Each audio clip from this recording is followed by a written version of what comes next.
And hello again, YouTube. That person's just sitting in front of me with their headlights on, but yeah, thanks for the glare, dude. I mean, they were sitting there with their headlights on before I even sat in the car.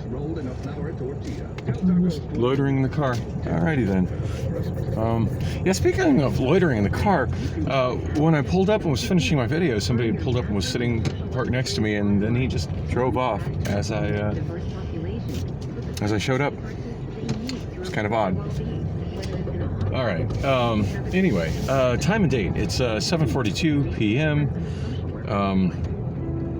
Thursday, May 19th, 2022, which, yeah, about 2/3 of the way through the month, and at this point I'm realizing I need to be kind of making sure I have enough money to cover rent at the end of the month, which has gone up $50. That's actually a... Whoa! The dance school building is gone! Dang! Sorry, I always notice, sometimes I haven't been going down certain streets lately just because I haven't been driving, and I use different streets when I'm bus, and it's been a while since I've gone down this stretch of Indian School, and most of the time when I'm on the bus, it's hard to see what's outside the bus anyway, because Valley Metro puts these giant advertising wraps on all their buses, and it's very difficult for the passengers in the bus to see through those out the windows. But there used to be a dance school right there by the 99-cent only store. I think it was called Fred Astaire Dance School, and the whole building is gone. So, ain't that something? Looks like the phone mount is crooked. Tweak, tweak, tweak. Yeah. So just finished up at the 99-cent only store. I was just mentioning the guy that pulled up next to me. He just drove off like after I got out of the car. So, not sure what he was doing that lot, but he wasn't going to the 99-cent only store. And I don't know. Maybe I should be less harsh on that, because maybe he was getting off the street to text as opposed to texting while driving, and that's a good thing. Of course, there's on-street parking on Longmore, so don't know why he would need to get off. Why he would need to go into the 99-cent only parking spot for that parking lot for that. But anyway, so yeah, they had the kind of pencils I'm looking for. Not a large variety of it. Usually they have quite a few different types of varieties, and I just try to mix them up, and love it when I can get stuff that's like licensed characters. But yeah, the ones I got are pretty generic, but they're cool looking. And then I went ahead and got one package of yellow pencils because, hey, why the hell not? A few more pencils in the pack for 99 cents. I think I had like 4 packages of decorative ones and then one of the yellow ones. So $5, not a huge expenditure. For me, it isn't even about the money that's been spent on pencils. It's about just trying to find the time and transportation to get that handled. And then, of course, get them sharpened before my show, because I can't use any of these in my show. They don't come sharpened. And yeah, I'm not keeping a pencil sharpener at Bullock's. Interestingly enough, there used to be a motorized pencil sharpener real similar to the one I have at Bullock's. And I don't know that I ever used it, but it's gone. I don't know if somebody stole it or if it died and somebody threw it out, or if it was maybe it belonged to Gary, and he took it home with him. Again, I never use it, so I don't know. I really like the pencil sharpener I have at home. I've had it for many years, and it's pretty freaking cool. Oh, so the big news, 99-cent only store news. So several videos ago, and this has probably been 2 months, maybe longer, I mentioned this in a couple videos where I had walked over to from Bullock's over to the Big Lots directly across the street. I know one time I went there looking for pens and pencils, and they absolutely don't sell any pens or pencils, which to me is shocking. That's something that you used to always be able to get at Big Lots. Not as good prices as a 99-cent only store, but certainly, doable, affordable prices.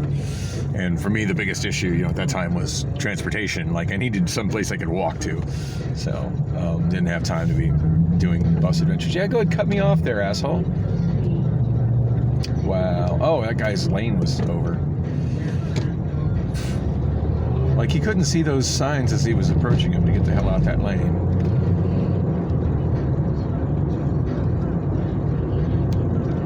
I do hate how private developers are able to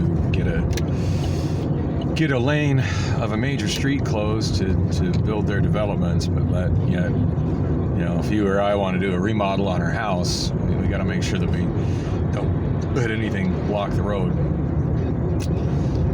Which just shows, you know, the city of Phoenix can be bought and paid for. So,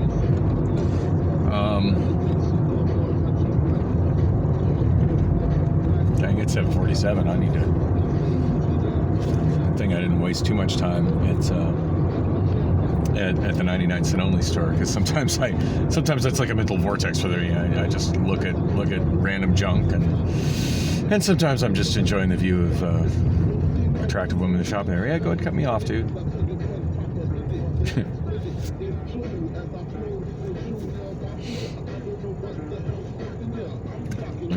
Two cars cut me off in less than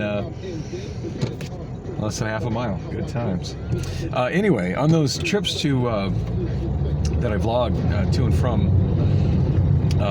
Big Lots, I had mentioned that there was a keyboard there called the Gamer Girl keyboard, which was like a light up keyboard with there's like hot pink and light up, and I've been talking about how I'd really like to have a light up keyboard.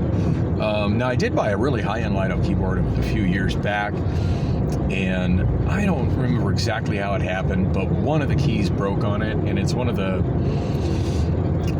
I forget which key it is, but it's one that I use. I hotkey a lot. I don't use my mouse nearly as much as I hotkey around Windows, and I have hotkeys I use for functions. And the key that broke is one of the hotkeys that I use constantly. So even though the keyboard technically still works, it's borderline useless for me because of that. Which sucks. I spent some money on that stupid thing. And, you know, oh well, put that in the shit happens, you know, category. Anyway, I had stated when I saw the Gamer Girl keyboard that it was something I was interested in, but they need to drop, because I think they were asking like $40 for it, or maybe $45 for it, $50 for it, whatever they were asking. It was just too much for a generic branded keyboard. All right, check out this guy on the left. He is blocking the intersection between Indian School and the street on the right.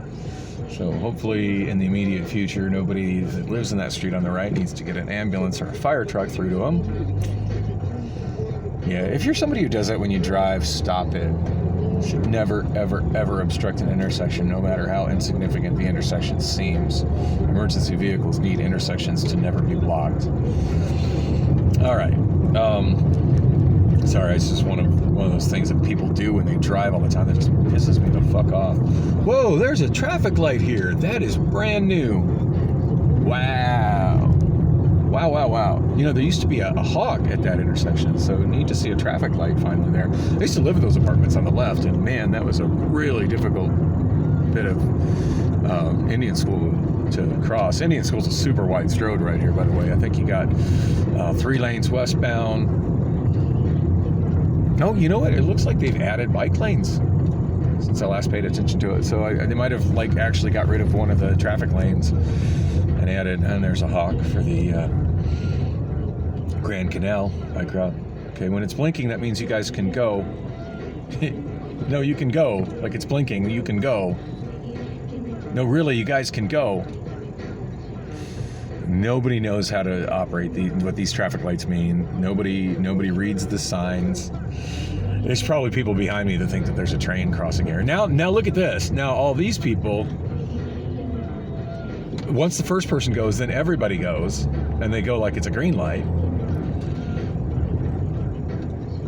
Now, for what it's worth, there is a sign on that. I couldn't read the sign because of how small it is and how bad the lighting is here. My vision didn't help it either. But yeah, when those things are blinking like that, you're supposed to treat it like a stop sign. Stop, make sure there's nobody in the crosswalk to go. But yeah, it just seems like the person in front doesn't get it, and they just sit there. And when they finally go, then everybody else behind them just goes as if it's a green light. It's ridiculous. I would love to see some motorcycle cops just perch at those places and just write a bunch of warning tickets, just to, it's sort of an education thing to educate people how those traffic lights work. Although Road Guy Rob did a video about them, and in his video, he a lot of people in the comments pointed out that the wig-wag, the left-right, back and forth, blinking red, was kind of sending mixed signals to people, because that's generally means that you're stopping for a train. That's generally what's used at train tracks, which of course you can't go through those if there's a train, or if there's a train coming. In other words, it's the equivalent of a solid red light, but more generally signals that whatever you're stopping for is more deadly than just a regular red light. Anyway, almost to Bullock's. I'm gonna have to wrap this up as soon as I get there. So anyway, back to the keyboard thing. So yeah, I said that I kind of like to get the quote unquote gamer girl keyboard. It's a hot pink light up keyboard. Like, I'm cool with stuff that's hot pink. I think that look cool as fuck. And just having a light up keyboard at Bullock's, I think, would be kind of a game changer for me, because it is so dark. Like, sometimes I struggle, and for the most part I do touch type, but I still struggle to see the keyboard because of how dark it is in there where I'm set up. So anyway, I had said a couple of times in reference to the Gamer Girl keyboard that, if I'm not paying $40 plus for it, but if they can drop the price down to $20, I'm on it. Anyway, just left the 99-cent store. I'm at the 99-cent only store, and went in there specifically for decorative pencils, but as long as I'm there, I'm going to do a little looking, and didn't have a lot of time to spend on it, but popped into the aisle. It's actually the same aisle they have the pencils in, but the other side of the aisle. But popped into the aisle where they have cheapo electronics, and thought I'd look. I could really use another USB-C cable right now, and I could really use also a micro USB cable right now. The last one, the one I bought at Fry's in downtown Phoenix, it's pretty neat, the one with the magnetic tips, but I found I found trying to keep track of the magnetic tips is kind of tedious. Now, if I had a bunch of those cables, it might be, handy to just leave the tips in all the time, but yeah, that's just not the world I live in, and I'm charging my devices at various locations, so I'm constantly having to, whoa, there is a fool standing in the lane. Dude, that is not a place you're supposed to be.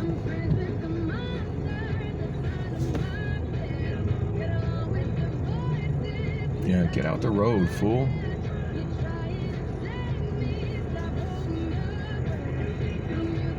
That guy is like dirty, and he's wearing dark clothes, and he's literally walking in the lane with a panhandling sign. He's gonna get hit. That's a crazy traffic hazard. ADOT needs to do something about that. Well, not so much ADOT as DPS, Arizona DPS. Anyway, yeah. So yeah, I haven't been using that one very often, and then the worst thing is I had it in my pocket for a while, and I kind of dented the part where it plugs in, so now it's difficult to get into chargers. So that's an issue as well. And at the moment, I couldn't even tell you where that cord is. I used it a couple weeks ago, and then I had trouble plugging it in, and I don't know where the hell I put it. That's one of the problems with me and charging cords. I misplace the damn things. Although I know where all my tips are right now, so there's that. Well, I know where my USB-C and my micro USB one is. Now that I'm mentioning it, I'm not 100% sure where the Lightning one went, since I haven't had an iPhone since I purchased that cord. Anyway, yeah, that cord not as handy as I'd imagine it would be. I mean, it works. It's cool. I don't regret spending $10 on it, but yeah, not as handy as I thought it would be. Anyway, I went into the 99-cent only store, and I'm like, well, I should, see if I can get a USB-C cable and a micro USB cable while I'm here. That'd be convenient. And the first time ever, I've walked through their aisle, and all they had was generic Lightning cables. No, like every single charging cord I saw was lightning, but not using the word lightning. For iPhone compatible. Which is weird because normally when I'm looking for it, that's the one I can't find. Anyway, I look up, and lo and behold, they've got a light-up gaming keyboard. $19.99. Sold. Did not go in there planning on spending $20 or planning on buying a keyboard, but I am ecstatic that I did. Okay, I need to park in the back. Sean, the bartender, actually asked me to park here so they could let me out after hours out the back door versus the front door. Pretty darn reasonable request. Anyway, excited about my new keyboard, excited to do my show. I'm here right at 7:57, so not early, not late, just I'm here. So thanks for coming with on the drive, and looking forward to having a kick-ass show tonight. And I'm so glad I remembered I brought my karaoke system in the suitcase home, because I would have been fucked if I had got here and realized I forgot it. Yeah, I took it with me because I thought I might maybe go out and try to sell a show, and it might be convenient to have it with me, or maybe work on my music, but no, didn't as much as even unzip the damn thing. So, oh well, what you gonna do?